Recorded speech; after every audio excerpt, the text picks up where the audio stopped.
রুমে বসে ফোন টিপছি, এমন সময় আমার স্ত্রী মিতু তাড়াহুড়ো করে রুমে ঢুকে বলল, পাশের ফ্ল্যাটের নতুন ভাবিকে দেখে আসলাম, অনেক কিউট জানো, আর অনেক সুন্দর সুন্দর শাড়ি পরে।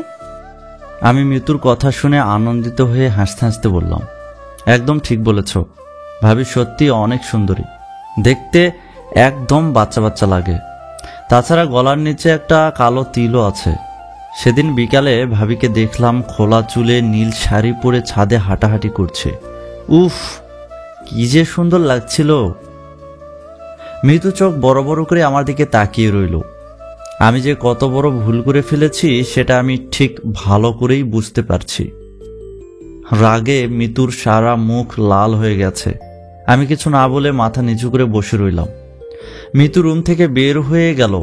একটু পর রান্নাঘর থেকে জিনিস এনে বলল, দেখো তো এটা ঠিক আছে কিনা। আমি হাতে নিয়ে পরীক্ষা করে বললাম, একদম ঠিক আছে, আজকেই করালে নাকি?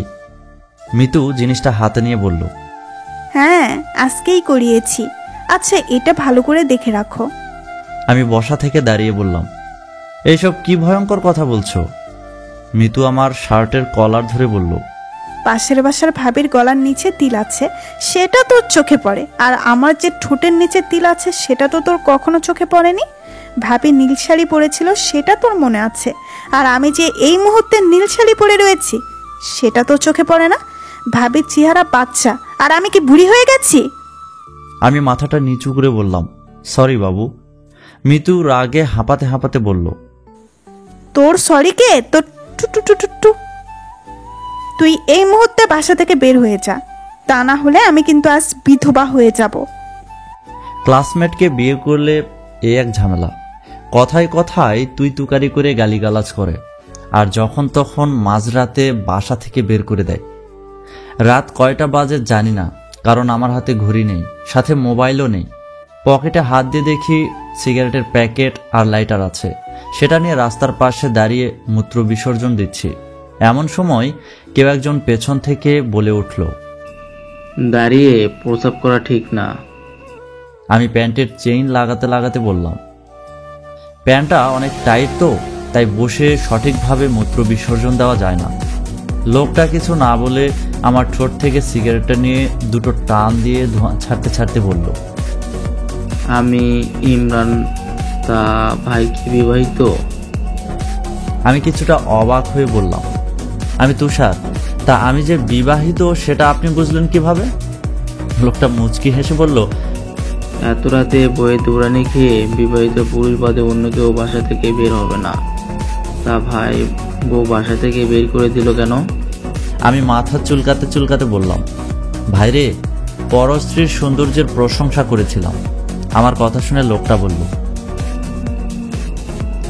আপনারটা না হয় মেনে নেওয়া যায়, কারণ কোনো স্ত্রী স্বামীর মুখে থেকে অন্য নারীর সৌন্দর্যের কথা সহ্য করতে পারে না, কিন্তু আমাকে তো ছোট একটা কারণে বাসা থেকে বের করে দিয়েছে। আমি বললাম, কারণটা কি? লোকটা একটানে সিগারেটটা শেষ করে বলল, আমার বউ নিতু শপিং মল থেকে একটা পারফিউম কিনে এনেছে। আমাকে পারফিউমটা দেখিয়ে বলল, দেখো তো ঘ্রাণটা কেমন। আমি গান শুকে বললাম, ঘ্রাণটা ভালো আছে, কিন্তু আমার কলিগ ফারিয়ার, ওর পারফিউমের ঘ্রাণটা দারুণ। এই কথা শুনে আমার বউ প্রথমে পারফিউমের বোতলটা ভাঙলো, তারপর আমাকে বাসা থেকে বের করে দিল। কাল নাকি আমায় ডিভোর্স দিবে, কারণ আমার নাকি চরিত্র ভালো না। আমি নাকি কলেজের শোলে গান শুকে বেড়াই। এমন সময় খেয়াল করলাম হাফ প্যান্ট পরা খালি গায়ের একটা লোক এদিক ওদিক উকিঝুঁকি মারছে। আমাদের দেখতে পেয়ে দৌড়ে আমাদের কাছে এসে বলল, ভাই আপনারা কেউ কি সেন্টু গেঞ্জি পরেছেন? আমি বললাম, হ্যাঁ আমি পরেছি, কিন্তু কেন? লোকটা বলল, তাহলে ভাই আপনার শার্টটা আমায় দেন, কোনো রকমভাবে আমার লজ্জাটা নিবারণ করে, তারপর সব বলছি। আমি শার্টটা খুলে দিতেই উনি কোমর পেঁচিয়ে পড়লেন। তারপর আমাদের দিকে তাকিয়ে বললেন, আমি সুজন, তা ভাই আপনারা কি বিবাহিত? আমি আর ইমরান ভাই মুচকি হেসে বললাম, জি ভাই। তা আপনাকে বাসা থেকে বের করে দিবার কারণ? সুজন ভাই একটা দীর্ঘশ্বাস ছেড়ে বলল, আমার বিয়ে হয়েছে 2 বছর হলো, কিন্তু এখনো সন্তানের বাবা হতে পারলাম না। সন্তান হবে কিভাবে? সপ্তাহে 7 দিনের মধ্যে 4 দিনেই বউ আমায় বাসা থেকে বের করে দেয়। 2 দিন বউয়ের মাথা ব্যথা থাকে, আর 1 দিন শাশুড়ি বাসায় আসে আর বউ শাশুড়ির সাথে ঘুমায়। আজ মা আমার বউকে বলল, 1 বছরের ভিতরে যদি নাতি নাতনির মুখ দেখাতে পারো তাহলে মা তার সমস্ত গহনা আমার বউকে দিয়ে দিবে। বউ নিজের ইচ্ছেতেই আমাকে কাছে ডাকলো। অন্তিম মুহূর্তে আবেগে বউকে বলে ফেললাম, I love you Riya, I love you so much. কিন্তু আমার বউয়ের নাম ছিল অবন্তী। বউ প্রথমে আমাকে ধাক্কা দিয়ে খাট থেকে ফেলে দিল, তারপর একের পর এক প্রশ্ন রিয়াকে। তাই বাধ্য হয়ে সব বললাম। রিয়া আমার এক্স গার্লফ্রেন্ড ছিল, আর ওর সাথে একবার মনের ভুলে সম্পর্ক করে ফেলেছিলাম। আর এই কথা শুনে বউ সোজা বাসা থেকে বের করে দিল, প্যান্ট পরার সময়টা পর্যন্ত দেয়নি। রাতের অন্ধকার কেটে আস্তে আস্তে আলো ফুটতে লাগলো। এখন বিদায়ের পালা। হঠাৎ ইমরান ভাই আমাদের দুইজনকে বলল, স্ত্রীলোক সৃষ্টি হয়েছে স্বামীর পাজরে বাঁকা হাত দিয়ে।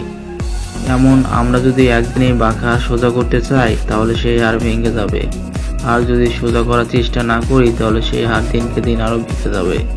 তাই প্রতিদিন আদর ভালোবাসার যত্ন দিয়ে আস্তে আস্তে সেই বাঁকা হাড় সোজা করতে হবে। আমরা 3 জন আজকে রাস্তায় রাত কাটালাম। বিশ্বাস করেন, আমাদের কারো স্ত্রী কিন্তু 1 মিনিটের জন্য হলেও বিছানায় শরীর লাগায়নি।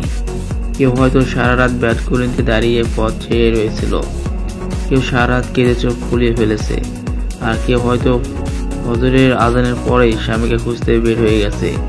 স্ত্রীলোক ভাই খুব আজব জিনিস। দুনিয়া উল্টে গেলেও স্বামী ভাগ কাউকে দিবে না। যখন চলে যাব তখন সুজন ভাই বলল, তুষার ভাই, আপনার শার্টটা কবে দিব? আমি মুচকি হেসে বললাম, কোনো একদিন মধ্যরাতে আপনার সাথে আবার দেখা হয়ে যাবে। যেহেতু আমরা বিবাহিত, সেদিন না হয় দিন। গেট দিয়ে যখন বাসায় ঢুকতে যাব তখন দেখি মিতু বেলকনির গ্রিল ধরে দাঁড়িয়ে আছে, পরনে নীল শাড়ি আর খোলা চুল। পাশের বাসার ভাবির থেকে কমপক্ষে হলেও 100 গুণ বেশি সুন্দর, অথচ এই সৌন্দর্যটা এতদিন আমার চোখেই পড়েনি। সুজন কলিং বেল বাজাতেই অবন্তী দৌড়ে এসে দরজা খুলল। সারা রাত কেঁদে অবন্তী চোখ ফুলিয়ে ফেলেছে। সুজনকে জড়িয়ে ধরে অবন্তী বলল, আর যদি কখনো রিয়ার নাম শুনেছি তাহলে কিন্তু তোমার খবর আছে। ইমরানকে দেখেই নিতু অন্যদিকে হাঁটা শুরু করলো। ইমরান নিতুকে বলল, তুমি কি আমায় খুঁজতেছিলে? নিতু অন্যদিকে তাকিয়ে বলল, তোমার মতো একটা ফাজেলকে খুঁজতে আমার বয়ে গেছে। একটু মোটা হয়ে যাচ্ছে দেখে রাস্তায় হাঁটাহাঁটি করছে। আসলেই স্ত্রী কঠিন জিনিস। সারা জীবন সাধনা করলেও আমরা তা বুঝতে পারবো না।